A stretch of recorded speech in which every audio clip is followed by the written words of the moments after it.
Oh, we're talking about Superman costumes again. I love it. There were always situations where things would work great in the fitting, and then you would get on set, you'd be in a specific flight pose or a specific fighting stance, and you would realize that this great move that the stunt team or the fight choreographer had come up with, you just couldn't do. You just physically couldn't do. I can't move my arm in that way. If I move my arm in that way, it moves the rest of me in this way, so we can't do what you think we can do. I can't lift my head up and put my feet back in the...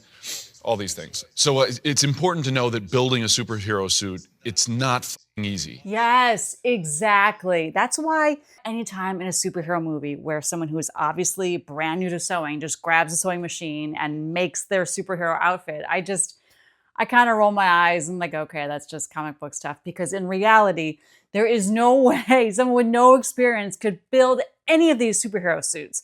First of all, if you've seen them up close, like in a display or movie theater lobby or on tour at a museum or whatever, you will know that they are incredibly detailed. And they have to be. They're made for these giant screens. We see every stitch line, every seam huge, so they can't have any flaws. They have to fit the actor completely perfectly. And then they also have to be performance wear. They have to be able to move and work in these incredibly complicated, difficult stunts without resistance or tearing. They have to be able to stretch. Like it's amazing, these suits. The work that has to go into these suits is absolutely bananas.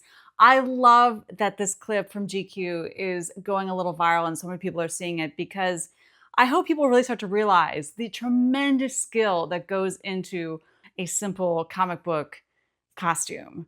I know Superman, you know, he's wearing underwear over tights kind of thing. It's not just tights and a Speedo. It is this work of art that costume designer Judiana Makovsky and her team created. I love that Corenswet is shining a little spotlight on that skill, and I love hearing him give her her due. Huge credit to Judiana and to her whole team. I spent so many hours in fittings with them.